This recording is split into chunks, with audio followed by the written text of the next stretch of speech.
Today, we are talking the sad and scary plague of human trafficking. But there's a lot being done to stop it. This conversation is relevant to everyone. Let's get started.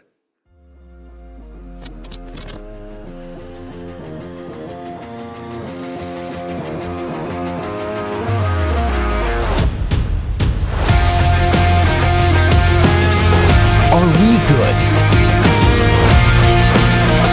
The threats are real, but so are the solutions. From the front lines of keeping people safe, bringing you what actually matters. Here's what you need to know about protecting yourself, others, and the places that matter.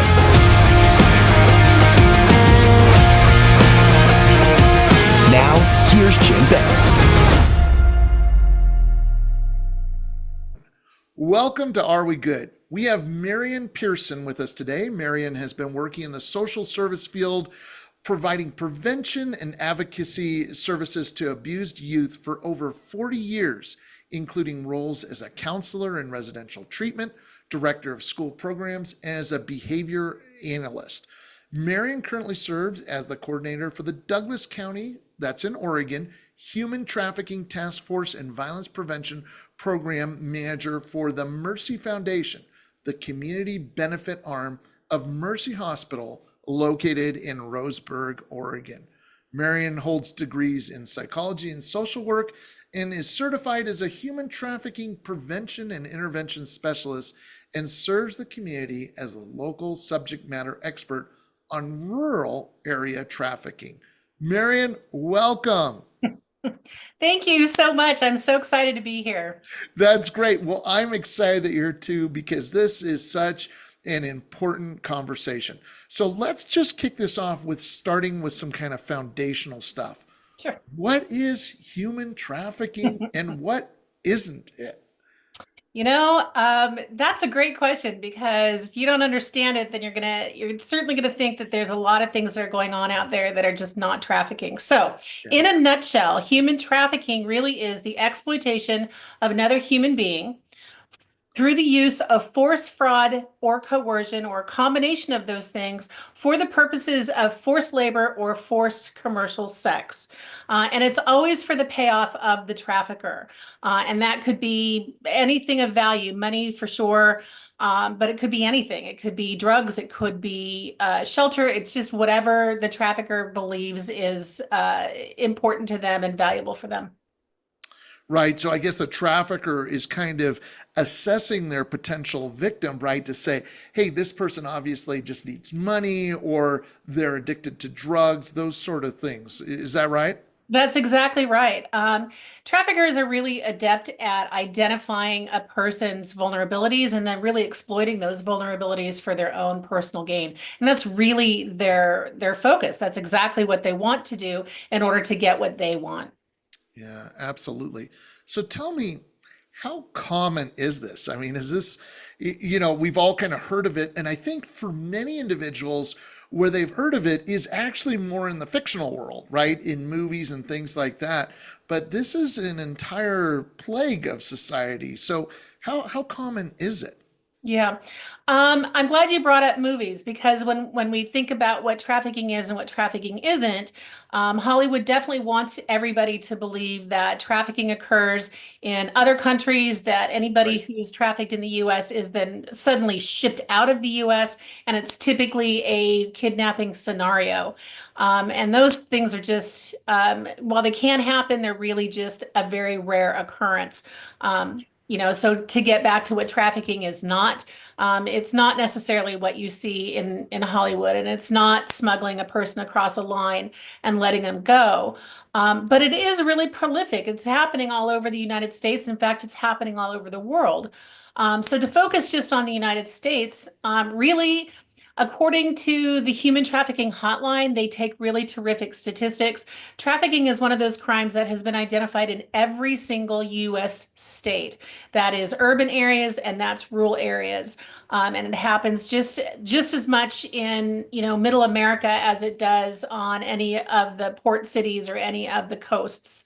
In the US alone, At least the hotline has identified about 17,000 victims in 2023. And the National Center for the Missing and Exploited Children also takes data. And they've received something like 18,000 reports for suspected child sex trafficking. So we know that there's victims everywhere, but it's very difficult to get an accurate accounting because there's so many people that still are just not identified. It could be up to, more than 1 million people, according to some data sources. But the actual number is completely unknown. Wow. And you brought up something very important too, that I think because again, unfortunately, Hollywood shapes so much of our opinions and our ideas of what Yeah. we think reality is, but it's really not. But I can think of several movies I've seen over the years that dealt with that. And I think there's kind of this mindset of this age group of probably late teens, early 20s as your typical kind of victims of trafficking. But what you're talking about is there is no limit, right? I mean, everything from very young individuals to older individuals. Is that right? Yeah, it's shocking. There's definitely a demographic that is at a higher risk, and that is Sure. exactly who you named. So teenagers, most definitely, young adults, most definitely. But the truth is anybody can be trafficked. Anybody can be a victim. It doesn't matter your age, it doesn't matter your size, your gender, your race. It touches absolutely everybody, including economic status. It's not necessarily those who are financially insecure, who are unemployed or homeless, although they're at risk. It could be absolutely anybody. Yeah, absolutely. So, can you give us just for our audience to kind of understand, again, taking us out of the Hollywood environment, a couple of scenarios of how these kind of crimes unfold, probably the more common things that you see out there? Sure. Well, as I said, the most common misconception is that recruitment or induction into a trafficking situation is typically kidnapping. And as I said, while that can happen, I want to be really clear on this because misconceptions and myths really make task force work a lot harder. So kidnapping is less than 3% of all types of recruitment into a trafficking situation. What's more common is situations that begin with some sort of a relationship. So, for instance, like within a sex trafficking situation, the relationship might start out as a brand new love interest, someone who meets all your needs, who is too good to be true, who likes all the same things you do. And this is a person you can meet either in person or online, and it will quickly become really serious. That's just one more common scenario. A familial trafficking situation, especially within like the drug culture, where children or partners are traded for money, they're traded for drugs or to pay off drug debts. And here in a rural area, this is what we see quite a bit of, is the familial trafficking. But we've also seen exploitation that takes place within things like a domestic violence situation or a dating violence situation. Some labor trafficking scenarios can be all of those things that I just mentioned, or can be a fantastic employment opportunity, what sounds like a great employment opportunity. Promises of a lot of money, travel maybe, but require very little experience. It's always though, we'll train you to make $35, $40 an hour with no experience. And that should be the red flag right there. But it can also be within a family business where there is no choice and really no pay. Yeah, we've seen so much of this. I can think of headlines. I'm not going to go down the headline list here, but in the last few years of this human trafficking incidents where they were enticed into it because of the glamour, the so-called glamour aspect of it. Can you kind of give us a comparison to the past? And I don't care how far back you want to go. I'm just kind of picking 20 years ago compared to today. What's different about human trafficking, knowing or assuming that this has been around for eons? Okay, so taking a look at maybe going back 20 years ago. In fact, let's go back 24, 25 years ago, Sure. because that's really when the Trafficking Victims Protection Act was implemented. Um, Certainly our officials, our federal government, our legislators saw that this was an issue. I imagine coming from law enforcement saying we're seeing increased issues of this.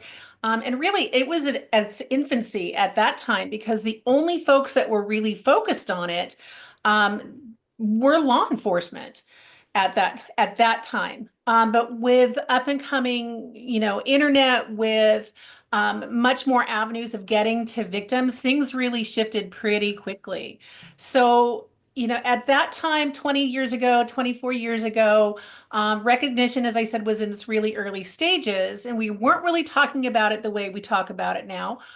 We weren't really recognizing it as on a really large scale the way that we're doing now with healthcare professionals, with social service agencies, with treatment and mental health that are on board, and then private sector businesses who are starting to now really look for it. That wasn't happening 24 years ago when this was implemented. And it was because of this particular act that really shined not just a light on it, but the federal government really took it seriously and made coordinated efforts to combat trafficking.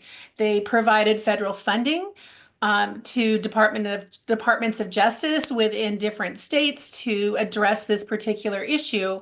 And now we're seeing it really come to light. And I think really believe that this is why we're having so much more numbers now than had 20 years ago. Was it worse? I don't know. Certainly the numbers suggest that it's worse, but when you shine a light on any issue, you're going to get a lot more reports. And so in Right. that case, it's hard to say whether it's a bigger issue now than it ever was.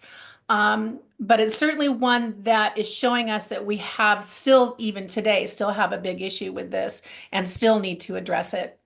We talked a little bit about that age group. Can you kind of paint the picture of what we see as the more common backgrounds of victims, knowing that, again, it affects all ages and all groups?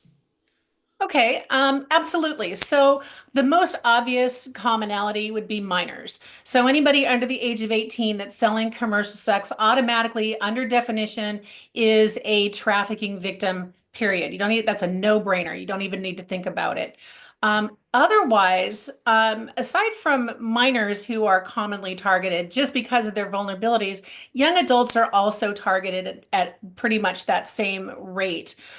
We don't often find victims until they are adults, but they started into trafficking as teenagers. This is the crime that crosses every economic, every racial, every age, every size, every gender line, but traffickers are going to look for those with vulnerabilities.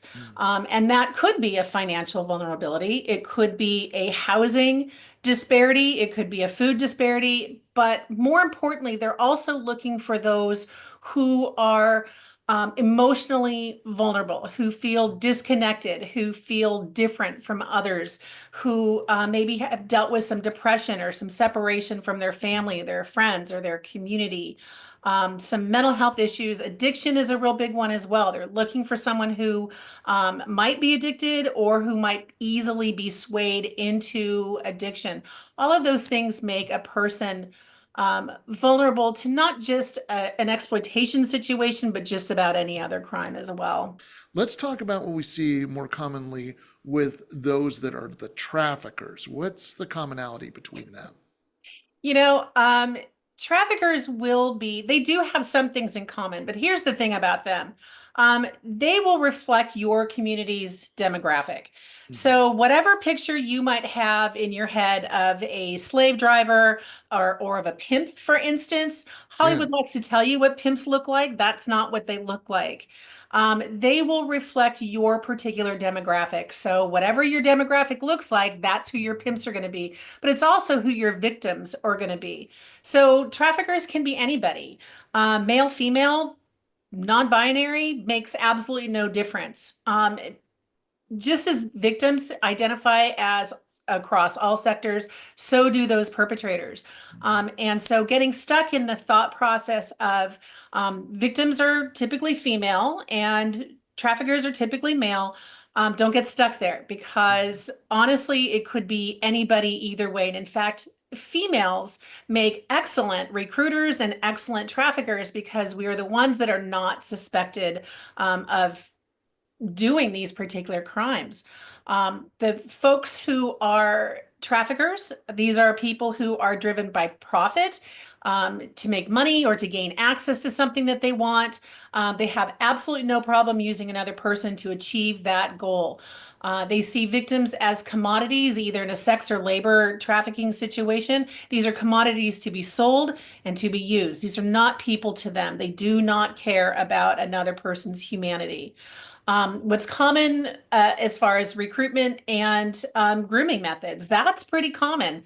So what they're going to look for in a victim is typically across the board someone who is easily accessed, someone they can gain access to, someone that they can pretty confidently earn their trust, and then separate them from whatever their foundation happens to be, their family, their friends, their community, and to make a too good to be true offer or promises that sound, again, too good to be true.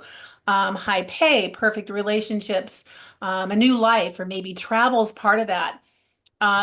All while they themselves cannot necessarily explain what they do for a living, or their details might be vague. Those would be some definite giveaways, as well as things like, especially within relationships, you know, you got to ask yourself who it is that you're talking to, maybe online or in person. Is this person that you're speaking with, do they have everything in common with you? Do they like all the same stuff? Do they agree with everything that you say? If the answer is yes, let's think about your own friends. Do your friends agree with everything that you say or do, or do they like all of the same things? Probably not. So those kinds of things should be red flags, and that's part of that grooming and recruitment process. Right. Okay. And so I assume too, this is probably a no-brainer here, but traffickers work in different forms. You can have a sole individual, right, who's a trafficker, all the way to organizations. Kind of walk me through that of the single person to what are some of these bigger operations kind of looking like? Oh my goodness. So yeah, so it can be a single person who is in charge of everybody that he or she victimizes, or more commonly, really, is a whole network of people. And there might be a particular recruiter that is used to go after a particular demographic. So someone in the age of maybe 50 or 60 who runs the entire operation isn't necessarily going to be as easily bonded to someone who is, say, 18, 19 years old, or making those promises to that person. So they have a recruiter, typically someone who's already being exploited, as part of their operation. And then any sort of transportation could be a part of it. Money laundering businesses, so financial institutions may knowingly or unknowingly actually be a part of a trafficking situation. And you know what? Honestly, and I hate to say it, it could go as far as local officials could be a part of it. It just kind of depends on the situation at hand. We do know that from victims who are coming into our country from other countries, there's someone here that's making those arrangements with someone that's in the host country that's making those same arrangements, just to traffic whoever back and forth. And they're coming into our country, but you know what? They're going out of our country as well. But more commonly, it is within our own neighborhoods that our own community members are trafficked by our own community members to our own community members. Mhm. Wow. You know, it's just it's just such a large criminal element out there, and just looking at it from the large enterprises to the smallest, and Yeah, it it's a just lot. it's a lot. It just makes you sick. Yeah. So, you know, we've all probably used this expression, whether we've actually acted on it, but what happens in Vegas stays in Vegas, right? And you could change that to Right. any location, any name. But it kind of sums up this general mentality for many during business travel of like, hey, you know, I had one too many drinks, I lost a bunch at the gambling table, whatever it is. How should organizations structure travel policies to prevent employees from engaging with trafficked victims while representing the company? What kind of policies should they have out there to help prevent their employees from getting in these situations? So companies can write and implement behavioral expectations with an upgraded corporate travel policy. Maybe one that stipulates clear guidelines of how employees should conduct themselves when traveling for work, and then make it really clear of what will occur if that policy is breached. I think also, aside from policies, I mean, corporations can provide education on human trafficking. And this would really benefit, I think, everybody as well. Prostitution, for instance, is commonly accepted as a victimless crime. But the education around what sex trafficking actually is, how it works within that same context, may actually change a person's attitude about purchasing commercial sex if they know that the person that they're purchasing this sex from is being forced to do it. They're not there by choice. So I think, for businesses and for corporations, one of the best policies would be a combination of things. Absolutely write the travel policy, but make sure that your employees know why you're writing it. Right. And that the appropriate training goes along with it. Absolutely. I think that's one of the key things. I read somewhere that Portland, Oregon prosecutors have made comments of, if your location has internet, individuals who enjoy sex and have disposable income, you have a sex trafficking problem. And that describes kind of most workplaces. What's the liability exposure for companies whose employees are arranging these encounters on company time or on company property? Yeah, in some contexts, companies can absolutely be held responsible for the actions of the employees. So within the company, certainly if this particular type of activity is occurring, and other employees absolutely know about it or even feel like it's occurring, a company can be held responsible for creating a hostile work environment. If multiple employees engage and know about these acts or breaching that responsibility of providing the safe work environment for all employees. And if employees using their position or the employer's premises or properties, including the parking lot, an employer can be held liable, especially if like an injury occurs, or of course they're caught within committing this particular crime by law enforcement. Yeah, Um, absolutely. Companies can also be sued for not taking the responsible steps to prevent harm that might result in an employee's actions. Certainly, aside from creating the hostile work environment, it can also cause other things that they might be responsible for: damages, for legal costs, for settlements and fines. Certainly, sexual harassment might come out of this. But we do know that in the hotel motel industries, those hospitality industries, that even victims who have been exploited within their walls, not being employees, but within their walls, have sued hotels and motels for not doing anything about it. When you have maybe housekeeping staff that sees something, front desk staff that sees something, and nobody is saying anything, that's a real issue. And victims are now able to really sue those businesses. So they'll be responsible for that as well. Wow. Employers, supervisors, managers, you just heard it. Take action today, whether it's on the prevention front or the response front. Both of them are equally important, because you don't want to get yourself in that position, much less allow someone to be victimized on your property or by one of your staff members, et cetera. So great advice there. Kaspersky, is a cybersecurity firm, found over 60% of people watch pornography from work.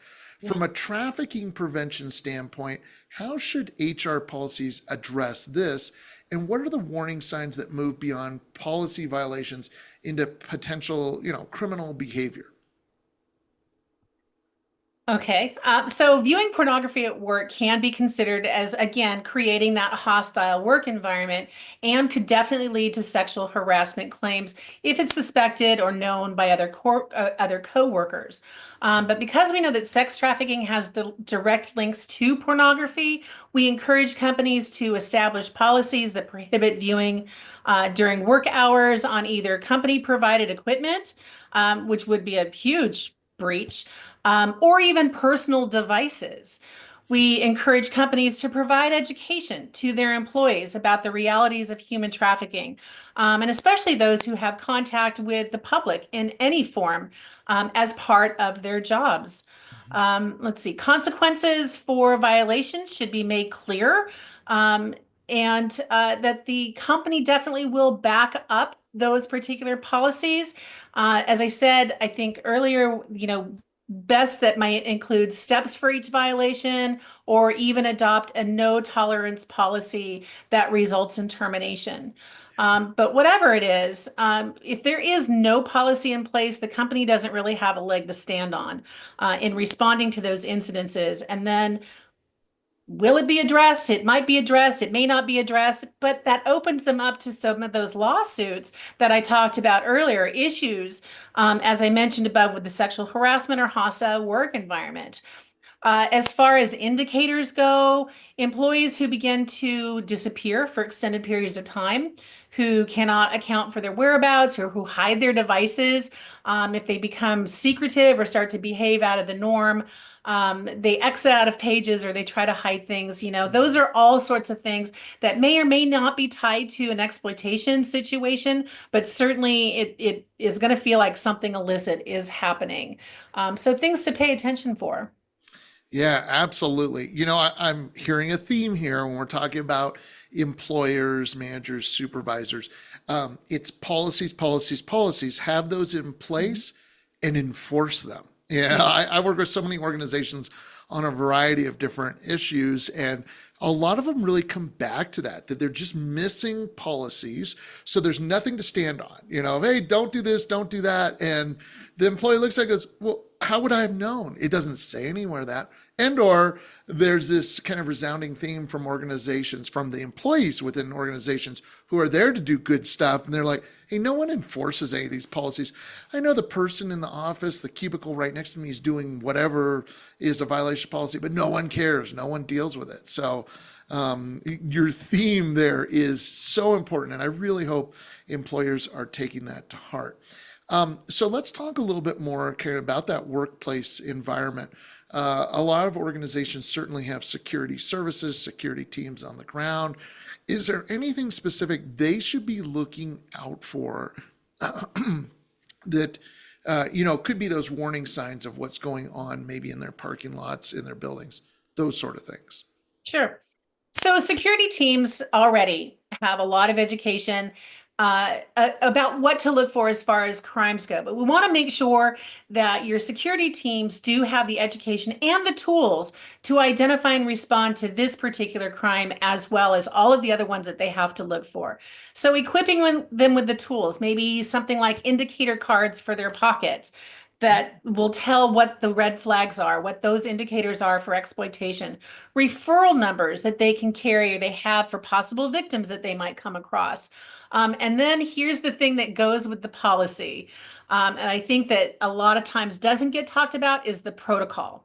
So it's great to have a policy that says you can't do this or you can't do that, but there needs to be a protocol to report incidences to management or to law enforcement or to however the structure is within a particular business. Without a protocol and steps to report and ways to identify an issue, things will never get reported. No response usually means no talk about it. Employee privacy is a really interesting concept as well. I think that within employee privacy, within a business situation, there probably shouldn't be that illusion of privacy.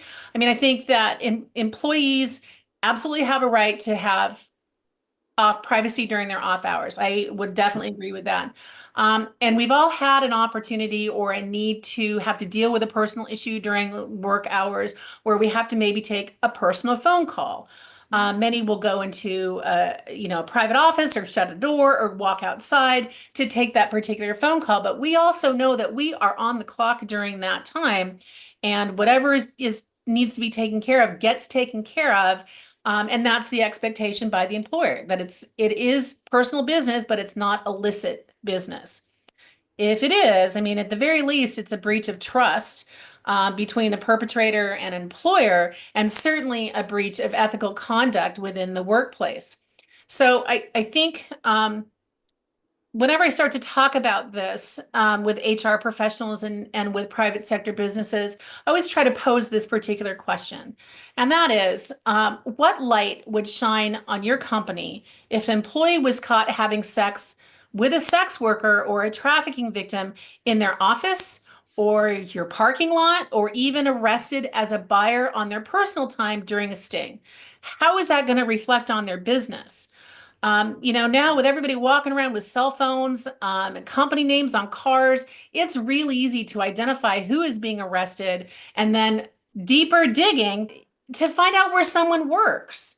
And you don't want to have the name in the paper and then associated with, Western Oregon Widget Company, and this particular employee was arrested. It's not going to shine a very positive light on your business. So in thinking about why these sorts of policies and why these protocols are really important to have, and then again, no illusion of privacy while you're at work. We expect, as an employer, I would certainly expect my employees to act and conduct themselves with the utmost of integrity, especially during work hours.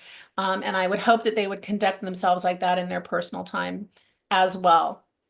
So all of those things, education, protocols, policy, all of those things, to me personally, are the key to safety.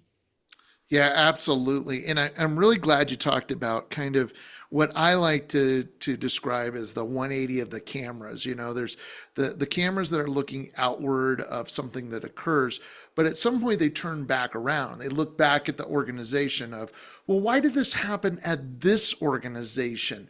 What did they do to prevent it? What policies, procedures did they have in place to protect people? And that's where it all starts to crumble. And the brand is affected, because then everyone goes, hey, that's that place. We drive by it all the time that did nothing to prevent this, and they had employees involved in these kind of behaviors. So I'm glad you brought that up, because I think that's really important. So for employers out there, organization leaders, as you're looking at going, hey, it's something that could happen out there, and there's a story of victimization, there's a story of perpetrators.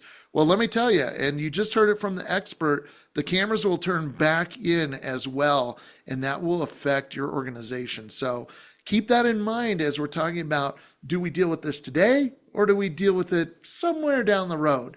It's important today. So your task force trains on identifying victims. Now, let's kind of look at this from the perspective of that manager suspects that an employee might be trafficked or a victim of trafficking. What's the appropriate kind of intervention without putting that person at greater risk? I mean, what can that manager do as they're suspecting they have an employee who's been trafficked? That's a great question. Employers need to be very careful around this. Suspecting that someone is being exploited, or the perception of someone who's in some sort of a volatile situation is very dangerous for the victim, especially being recognized as such. So you don't want to necessarily do anything that's too out of the ordinary. But if an employer suspects that somebody is in a trafficking situation, or maybe even a domestic violence or some other abusive situation, I would personally suggest that they respond in a way that provides as much safety as possible. So you don't want to pull them aside and talk to them separately. You don't want to single them out, because what if their trafficker is also a coworker? You just never know who those perpetrators are, because they look like you and they look like me. So it's really hard to tell. But maybe if they're doing regular check-ins with supervisors, that particular supervisor might be advised to look for some other signs, to talk about how are they doing with their benefits. Does a company even offer benefits such as like mental health benefits or benefits that might cover addiction services or uh, legal options? So can their benefits help this particular person? If you have an employee who you believe is being exploited and you have a very good bonded, open relationship with them, certainly ask some of the questions. Are you okay? Are you safe? Do you need anything? It feels like something might be happening with you, and I just want you to know that I'm here for you. You don't want to push them into answering any questions, but you definitely want them to know that you are somebody who's safe, that you are somebody who is confidential, and you are somebody who can help and is willing to help whenever that particular person or that particular victim needs it. And I would suggest that in any sort of response to any victim, whether they're an employee or whether there's someone that you come across within the community. You certainly don't want to push law enforcement on anybody. You don't want to push a response on anybody, but you want to be able to provide as many options as possible. So for businesses, it might be through benefits. For community members, it might be through community services or both. Yeah, absolutely. Hey, unfortunately, we're just about here on time, but I want to wrap this up with one question. I hope you're going to come back because this is such a big topic. We could probably talk for hours, and I already have a zillion questions in my head, but let's kind of wrap it with this. Now, I see some good work in the prevention field. So I'm seeing more and more signage out there, whether it's in rest stops, airports, or I should say fueling stations, those sort of things. Kind of give us the lay of the land of where we're at today with some of those prevention efforts, I guess looking nationally throughout the country. There's so much amazing work being done all across the nation. I'm located in Oregon. Oregon passed legislation to make sure that we had "Are you safe?" And referral stickers in every single rest stop up and down every single highway.